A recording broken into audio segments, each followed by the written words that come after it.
Good neighbour to bank on Kodungallur town cooperative bank.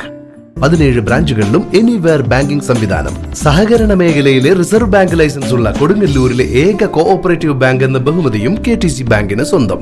Good neighbour to bank on Kodungallur town cooperative bank.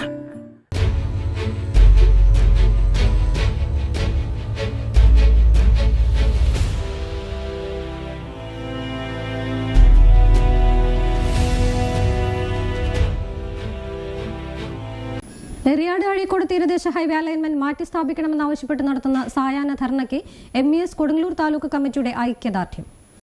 നിർദ്ദിഷ്ട തീരദേശപാതയുടെ എറിയാട് പഞ്ചായത്തിലെ ജനവാസ കേന്ദ്രത്തിൽ കൂടിയുള്ള alignment മാറ്റി തീരദേശത്തു കൂടി ഹൈവേ നിർമ്മിക്കണമെന്നാവശ്യപ്പെട്ട് തീരദേശ ഹൈവേ അവകാശ സംരക്ഷണ സമിതി നടത്തിവരുന്ന അനിശ്ചിതകാല സായാഹ്ന ധർണയ്ക്ക് MES കൊടുങ്ങല്ലൂർ താലൂക്ക് കമ്മിറ്റി ഐക്യദാർഢ്യം പ്രഖ്യാപിച്ച് ധർണയിൽ പങ്കെടുത്തു. MES സംസ്ഥാന ജനറൽ സെക്രട്ടറി KK കുഞ്ഞുമൊയ്തീൻ ധർണ ഉദ്ഘാടനം ചെയ്തു. അത് പഞ്ചായത്തിന്റെ ഭാഗത്തുണ്ടാവും. നമ്മുടെ മുമ്പിൽ കാണുന്ന എറിയാട് പഞ്ചായത്ത് ഓഫീസ് ഈ റോഡ് വന്നാൽ ഉണ്ടാകില്ല എന്നുള്ളതാണ് യാഥാർത്ഥ്യം. പഞ്ചായത്തിന് കിട്ടിക്കൊണ്ടിരിക്കുന്ന തൊഴിൽക്കരം, പഞ്ചായത്തിന് കിട്ടിക്കൊണ്ടിരിക്കുന്ന വലിയ തോതിലുള്ള കെട്ടിട നികുതി, അതൊക്കെ ഇല്ലാതാകും. ഇത്രയധികം കെട്ടിടങ്ങൾ നശിപ്പിക്കപ്പെടുമ്പോൾ ഏതാണ്ട് 500 കോടി രൂപയിലധികം നഷ്ടമുണ്ടാകും ഈ മേഖലയിൽ. ഇത്രയും ബിൽഡിങ്ങുകൾ നശിച്ചാൽ, പൊളിച്ചു കളഞ്ഞാൽ. അപ്പൊ ഈ ബിൽഡിങ്ങുകളിൽ നിന്ന് കിട്ടുന്ന കെട്ടിട നികുതി, അവിടുത്തെ ജീവനക്കാരുടെ കയ്യിൽ നിന്ന് കിട്ടുന്ന പ്രൊഫഷൻ ടാക്സ്, തൊഴിൽ നികുതി, അതൊക്കെ പഞ്ചായത്തിന്റെ വരുമാനത്തെ കാര്യമായി ഇല്ലാതാക്കുന്ന ഒരു പ്രക്രിയയാണ് ഇവിടെ നടക്കാൻ പോകുന്നത്.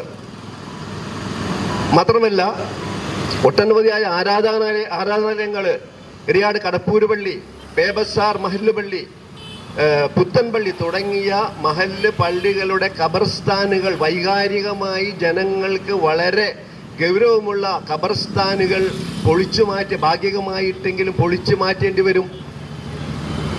ഈ നാട്ടിലെ അഭ്യസ്തവിദ്യരായ തൊഴിലില്ലാത്ത ചെറുപ്പക്കാരുടെ ആശ്രയമായ ആശാകേന്ദ്രമായ മുഹമ്മദ് അബ്ദുറഹ്മാൻ സാഹിബിന്റെ നാമധേയത്തിലുള്ള ലൈബ്രറി ഒരുപാട് പേർക്ക് തൊഴിലവസരങ്ങൾ ഉണ്ടാക്കാനുള്ള സാഹചര്യങ്ങൾ ഒരുക്കിയ ആ ലൈബ്രറി ഇല്ലാതാകും. സമരസമിതി ചെയർമാൻ A മുഹമ്മദ് ഇക്ബാൽ അധ്യക്ഷത വഹിച്ചു. ജില്ലാ secretary PK Muhammad Shameer, taluk secretary PS Mujeeb Rahman, Asmabi college treasurer Mushtaq Moideen, MES youth wing സംസ്ഥാന കമ്മിറ്റി അംഗം ആസിഫ് മുഹമ്മദ്, സെയ്ദ് മുഹമ്മദ് അയ്യാരിൽ തുടങ്ങിയവർ സംസാരിച്ചു. സമരസമിതി സെക്രട്ടറി സിദ്ദീഖ് പഴങ്ങാടൻ സ്വാഗതവും സമരസമിതി അംഗം EK ദാസൻ നന്ദിയും പറഞ്ഞു.